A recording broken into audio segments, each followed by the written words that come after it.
네, 라이팅메이트 여러분 안녕하세요. 대박을 부르는 상징을 강의할 작가 이청우입니다. 네, 이번이 벌써 6번째입니다. 6강. 네, 5월 26일부터 6월 1일까지 공개가 되는 공개 강의이고요. 제목은 오늘 할 내용은 술록 루돌프를 탄 산타클로스예요. 네, 산타클로스 할아버지 다 아시죠? 우리 산타 할아버지 다 아는데 이 산타 할아버지가 왜 하필 그 많은 동물들 놔두고 왜 하필 술록, 그러니까 루돌프죠. 루돌프가 술록인데 루돌프를 타고 다녔을까? 요거에 대해서 제가 공개 강의 때 말씀을 드리고요. 그 다음에 저기 프리미엄 강의에서는 새 학기가 왜 1월이 아니라 3월인지에 대해서 좀 말씀드릴 텐데 여기는 그 논란도 많이 있는데 제가 상징적으로 좀 이야기를 할 거예요. 뭐 3월 학기 전에 9월 학기 전에 이 얘기가 아니라 3월이 가지고 있는 좀 특별한 의미 같은 것도 있고 태양, 선에 관련돼서 이야기를 한번 해볼까 합니다. 자, 그래서 지금은 이제 공개 강의 요 산타 클로스가 왜 루돌프를 탔는지 이 얘기를 할 거고요. 리를스타 맞고 여기 지금 내용이 들어있는 것도 있고 오늘 강의 중에 요 외의 내용들도 많이 있습니다. 제가 지금부터 여러분과 함께 할 내용은 지금 공개 강의고요. 이 공개 강의 말고 아까 1월부터 3월 1월 학기 시작이 왜 1월이 아니라 3월인지 이런 거 같은 경우는 프리미엄 강의거든요. 그건 이제 결제하셔야 볼 수 있는 내용이고요. 한 강의당, 한 동영상당, 프리미엄 강의 한 동영상당 5만 원을 입금해 주시고 이쪽으로 문자 주시면 입금자명, 입금일, 그리고 몇 강 보시고 싶은지 이렇게 저한테 문자나 카톡을 남겨주시면 제가 그걸 확인하고 그 과정에 맞는 유튜브 링크를 보내드려요. 그 유튜브에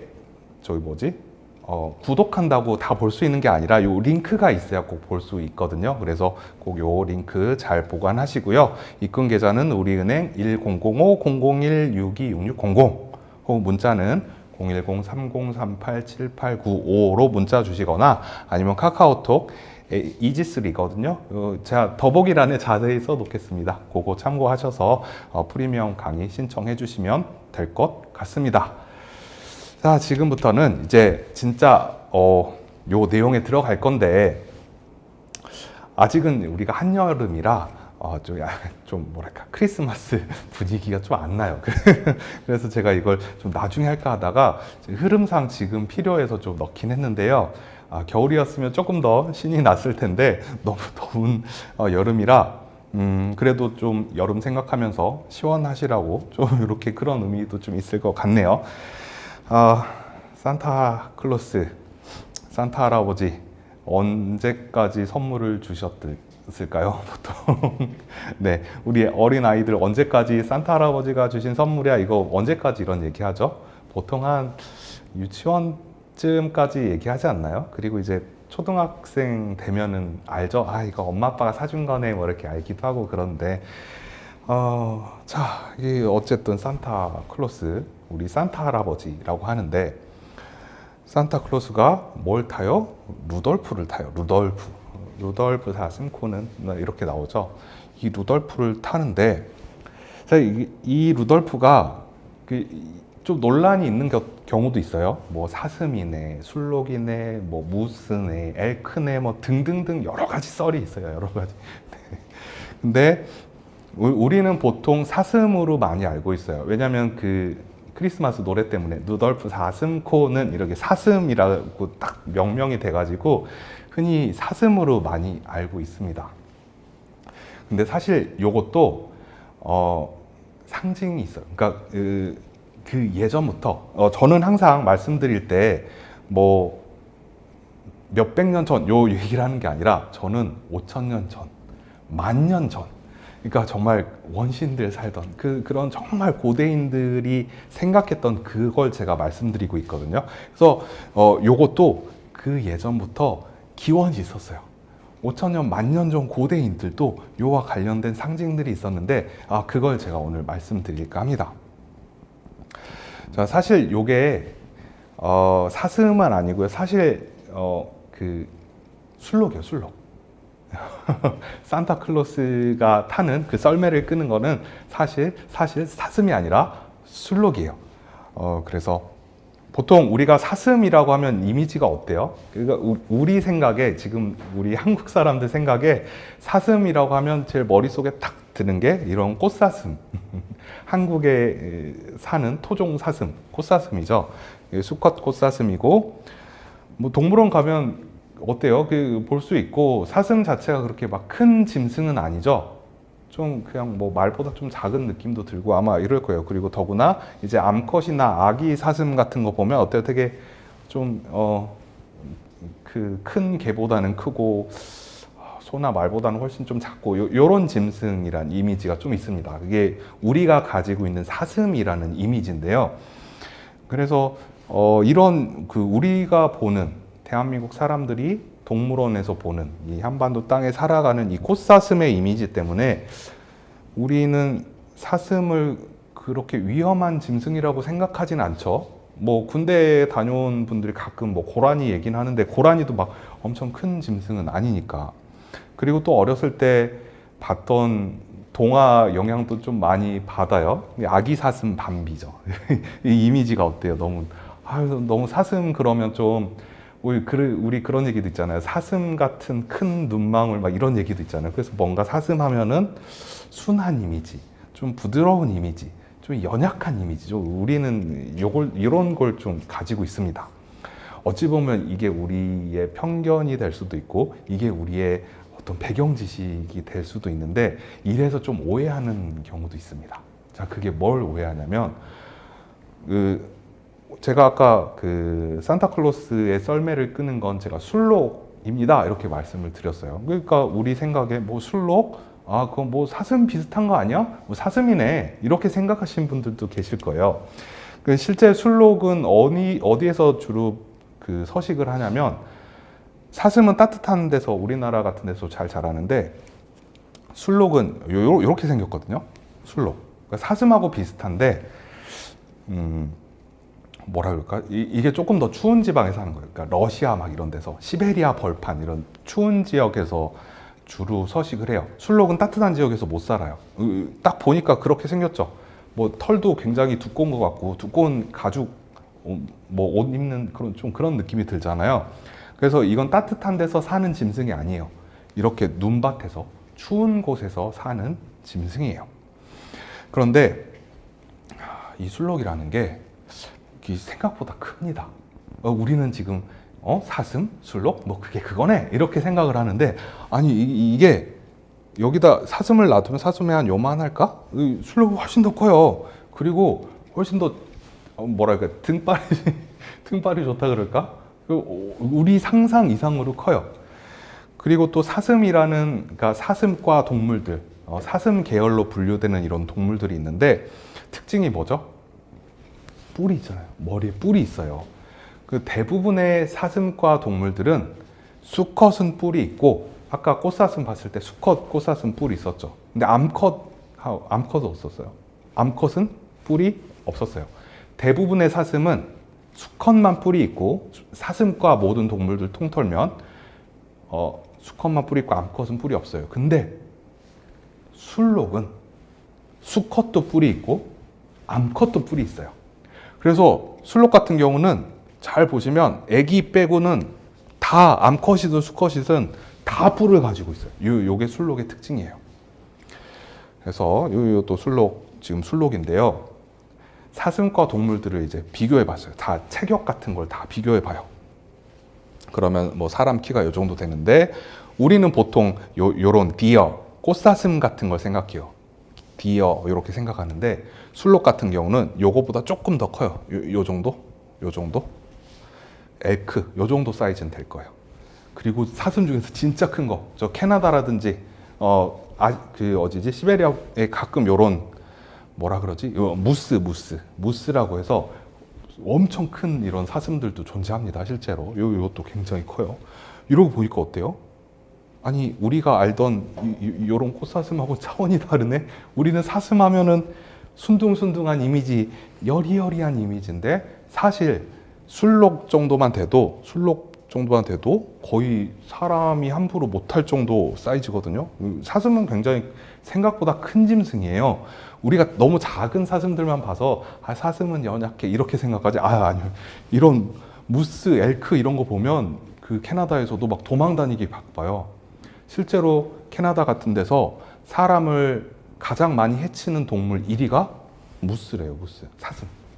우리식으로 하면 사슴. 그게 말이 돼? 라고 하는데, 유튜브 같은 데 가끔 요런 영상들, 무스가 사람을 공격하는 영상들이 있거든요. 차 그냥 부서져 버려. 차 부서져도 얘네는 그냥 유유히 지나가고, 요런 장면들이 있습니다. 생각보다 등치도 크고 무서운 동물이 사슴과 동물들이에요. 우린 너무 순한 꽃사슴만 봐서 지금 이미지가 너무 아이고 연약해 이러는데, 사실 그렇지 않아요. 술록만 해도 등발도 있고 힘도 세고, 그러니까 뭘 해요? 술록을 썰매 끄는데 쓰는 거예요. 사슴한테 썰매 끄라 그러면 사슴은 체력도 약하고 여리여리해서 잘 못 달려요. 근데 술록만 돼도 쌩쌩 쓸고 다닌답니다. 자, 그래서 특히 이제 술록 같은 경우, 그러니까 누덜프 사슴 코가 빨갛다고 하잖아요. 왜 빨가냐면 여기에 주로 모세혈관, 미세혈관들이 이런 술록은 앞에 많이 있대요. 그래서 거기가 좀 빨갛게, 우리 뭐 술 취하거나 이러면 코가 빨개진다 그러잖아요. 그 혈액 순환이 잘 되니까 약간 그런 느낌이래요. 그래서 약간 붉게 이렇게 보이기도 하고, 주로 술록이 서식하는 지역은 시베리아 벌판, 아무튼 그 아시아 저 위에 추운데 거기서 많이 자란다고 해요. 지도로 하면은 이렇게 잘 보이시나요?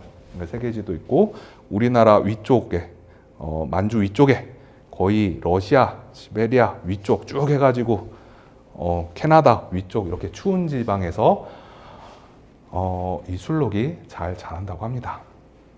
자, 그런데 요 지도를 딱 놓고, 아시아 지도를 놓고 보니까 이 술록의 서식 지역하고 겹치는 게 있어요. 제가 이제 계속 언급하는 내용이 있는데, 술록의 서식 지역하고 조금 겹치는 이 부위에 주로 누가 살았냐면, 제가 고대 우리 선조들일 수 있다 이렇게 가끔 말씀드리는 애가 있는데, 바로 스키타이족이 주로 이쪽이요. 스키타이족이 나중에 뭐가 되냐면 훈족이 되기도 합니다. 또 몽고족이 되는 이런 민족이에요. 우리 조상 쪽 고대 조상이라고 생각하시면 돼요.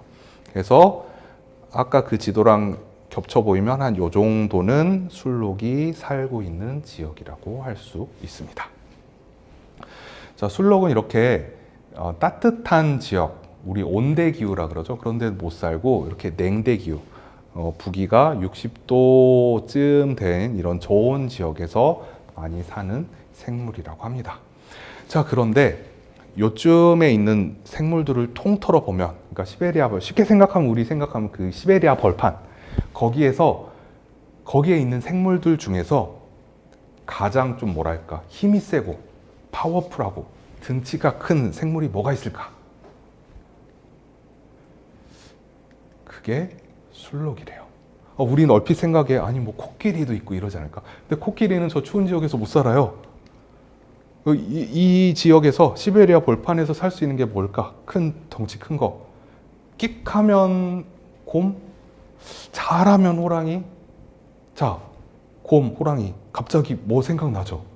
곰, 호랑이, 당군신화. 당군신화 왜 곰하고 호랑이가 나왔을까요? 뭔가 연관이 있지 않을까? 네, 연관이 실제로 있고요. 자, 그리고 그 중에서도 더 등치가 크고 인간이 잘 다룰 수 있는 동물이 뭐예요? 호랑이 인간이 잘 다룰 수 없잖아. 곰도 인간이 잘 다룰 수 없잖아. 너무 난폭해 얘네들은. 근데 술록 정도면 좀 어떻게 컨트롤할 수 있겠어. 그러면서 특히 이제 스키타이족들은 유목 생활을 했던 민족이에요. 그래서 이런 술록도 잘 키웠다 그럴까? 유목하는데 이런 술록들을 잘 길러냈대요. 그게 스키타이족이에요. 스키타이족은 여러 가지로 이제 갈래가 쳐져요. 그래서 우리도 스키타이족의 일종이고, 좀 제가 그 설명은 좀 프리미엄 강의 때 좀 설명을 드렸는데, 그래서 이렇게 스키타이 문명을 보면 과거에 이런 스키타이족이었던 그런 후손들을 보면 뭘 굉장히 상징적으로 생각하냐면, 뭐가 힘의 상징, 뭐 권력의 상징으로 뭘 생각했냐면 술록을 권력의 상징이라고 생각했어요. 왜냐하면 인간이 다룰 수 있는 가장 큰, 등치도 크고 힘도 세고 어느 정도 타고 다닐 수도 있고 이런, 뭐랄까, 아무튼 훌륭한 짐승? 네. 그거를 술록이라고 생각했어요. 그래서 이런 술록이 권력의 상징이다, 힘의 상징이다 라고 해서 술록처럼 관을 썼어요. 술록관을 썼어요. 우리는 이걸 왕관이라고 부르죠. 잠깐, 왕관. 우리 머릿속에 왕관 뭐예요? 막 뾰족뾰족하고 이런 게 있죠. 그게 뭐예요? 그게 원래 술록불을 상징하는 거예요. 놀랍나요? 네.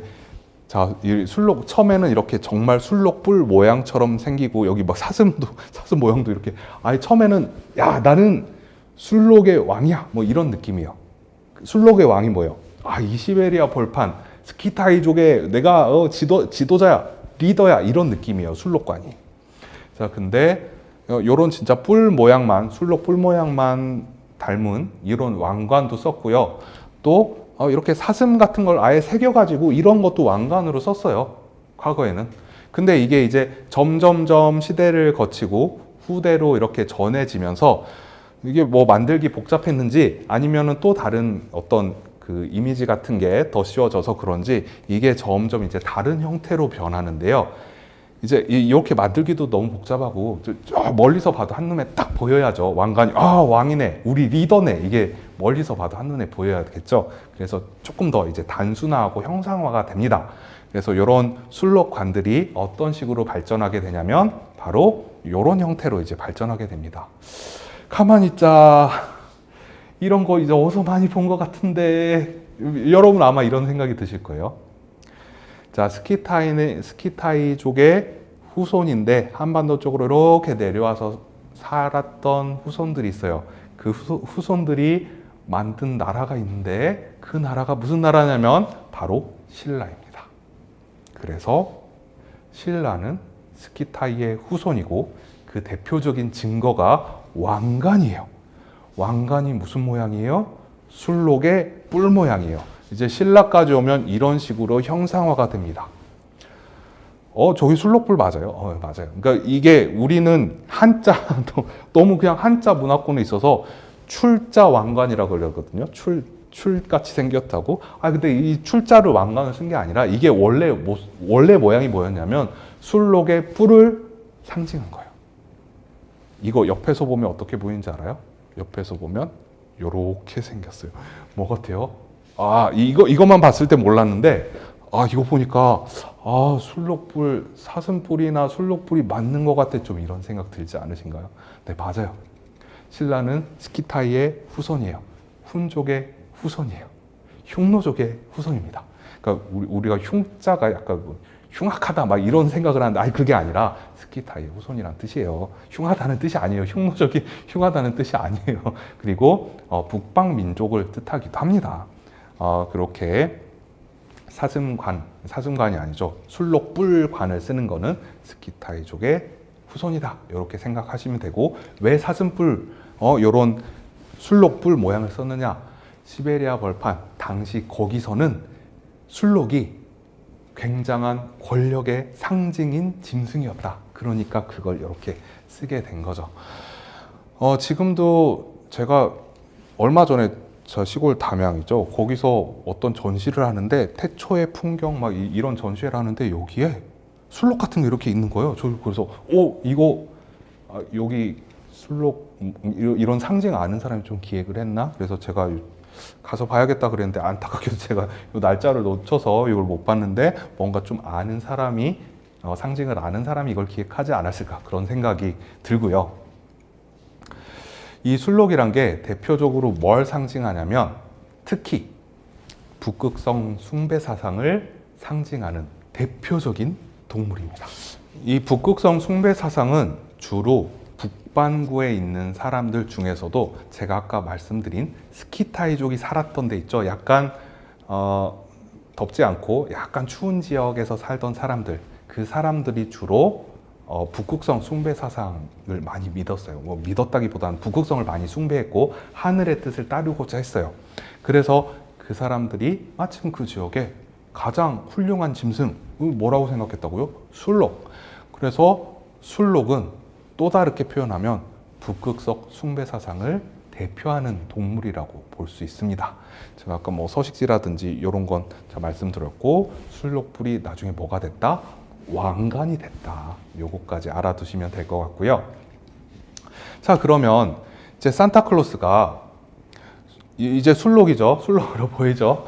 술록한테 썰매를 딱 걸어가지고 이제 선물을 나눠주러 다니죠. 뭐 원래는 그 뭐였지? 산타클로스가 원래는 누구였더라? 제가 저 프리미엄 기태 슬라이드 준비했는데, 아무튼 그랬는데 뭐 지금은 아이들한테 선물을 나눠주고 다닌다 이렇게 좀 알려져 있죠. 그냥 산타클로스는 전 세계 아이들에게 선물을 나눠준다. 이게 뭐 우리가 그냥 지금 살고 있는 어린 아이들이 믿고 있는 생각하고 있는 어떤 상징 중에 하나인데, 여기서 질문. 실제로 산타클로스가 뭐 있다 없다 논란도 없지만 실제로는 없죠. 우리 인정합시다. 실제로 이렇게 술록 타고 날아다니는 산타클로스는 없잖아요. 이건 상징이죠, 상징. 뭘 상징해요? 지금 머릿속에 뭐 잠깐 번뜩이지 않으세요? 술록이 뭘 상징한다고요? 북극성 숭배 사상. 그래서 술록이, 산타클로스가 탄 썰매 술록이 어디를 가요? 어디를 지나가요? 땅바닥을 가요? 물 위를 가요? 아니잖아요. 어디를 가요? 하늘을 날아다녀요. 천손강림 사상이 여기에도 있는 거예요. 술록은 하늘과 땅을 이어주는 그런 매개체예요. 그건 뭐예요? 북극성 숭배 사상하고 딱 맞아 떨어지죠. 자, 이런 어찌 보면 좀 고마운 존재죠. 산타클로스 그리고 이런 술록들이 고마운 존재인데, 산타클로스가 자꾸 선물을 준다 그래. 도대체 그럼 무슨 선물을 줄까? 하늘과 땅을 연결해주는 천손강림 사상을 가지고 있는 산타클로스가 술록을 타고 하늘을 날아다니면서 우리한테 주는 게 뭘까? 우리한테 주는 선물이 뭘까? 우리는 모두 받았습니다. 우리는 모두 산타클로스한테 선물을 받았어요. 사실 여러분도 받았고 저도 받았어요. 매년 받고 있고 매일 받고 있어요. 이 선물이 사실 뭐냐면 비싼 무슨 명품 이런 게 아니라 더 가치 있는 거야. 산타클로스의 선물은 사실 더 가치 있는 거야. 뭐냐면 선이에요. 선. 산타클로스가 우리한테 선물하는 건 선이라고요. 태양을 우리한테 준다는 게 아니라, 태양이란 뭐예요? 생명의 상징, 부활의 상징이기도 하고 생명력의 상징이기도 하잖아요. 선이 어때요? 매일 뜨잖아요. 우리한테 주는 선물이에요. 이게 산타클로스가 정말 우리한테 주는 선물이 뭐냐면 태양이라고요. 빛, 밝음, 광명, 따뜻함, 생명력, 이런 걸 선물로 준다고요. 어때요? 갑자기 와, 난 이미 많은 선물을 받았구나, 이런 생각 들지 않으신가요? 자, 우리가 너무 선물 하니까 이 선물 나 올해 크리스마스 때 얼마짜리 받고 내년에 얼마짜리 받고 이제 성인 되니까 선물도 안 주네, 이게 아니라 우리는 정말 어찌 보면 매일 선물을 받고 있는 거예요. 자, 이렇게 생각하기 어때요? 산타클로스가 괜히 산타클로스가 아니구나, 이런 생각도 아마 드실 겁니다. 네, 제가 오늘 공개 강의 때 준비한 슬라이드는 여기까지고요. 우리가 어디서, 제가 아까 그 담양 무슨 전시에서 흰색 사슴을 보고 이거 상징 아나? 제가 이렇게 생각했다 그랬죠. 한두 개는 우연일 수 있어요. 그런데 여기저기서 상징이 더 많이 발견되면 이 사람은 상징을 아는 사람이구나, 어떤 상징을 이렇게 컨텐츠로 잘 만들어낼 수 있는 사람이구나, 이런 걸 파악할 수 있다는 거죠. 자, 이런 상징의 기본적인 내용은 제가 꼬마별 맞고 더 리를스타 맞고에 담아놨습니다. 아주 기초적인 거 담아놨고요. 제가 이와 관련돼서 강의나 이것 좀 생각을 해보고 있습니다. 그래서 좀 수요가 있으면 제가 만들어 볼 거고요. 오늘 이렇게 해서 술록 루돌프를 싼 루돌프를 탄 산타클로스 편 알아봤습니다. 지금은 공개 강의고요. 5월 26일부터 6월 1일까지 보실 수 있고요. 그 다음 프리미엄 강의, 6강의 프리미엄 강의 때는 요거 약간 조금 더 심화된 내용이 있거든요. 그거 제가 조금 더 언급드리고, 그 다음에 새학기가 1월이 아닌 왜 3월인지에 대해서 이야기 드리도록 하겠습니다. 자, 여기에 있는 프리미엄 강의 같은 경우는 한 동영상당 5만 원 결제하시고 저한테 이렇게 문자나 카톡 주시면 제가 확인해서 이 프리미엄 강의 보실 수 있는 유튜브 링크 보내드리거든요. 그냥 유튜브에 가입한다고 해서 볼 수 있는 게 아니에요. 반드시 이 링크가 있어야 보실 수 있거든요.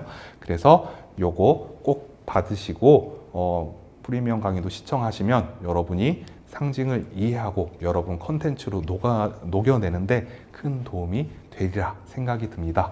뭐 더 구체적인 내용은 제가 더보기란에 적어 놓고요. 혹시 궁금하거나 그래도 모르겠다 하시면 저한테 문자나 카톡 주시면 친절하게 답변 드리도록 하겠습니다. 네, 오늘 공개 강의는 여기까지 할게요. 잠시 후에 프리미엄 강의에서 뵙겠습니다.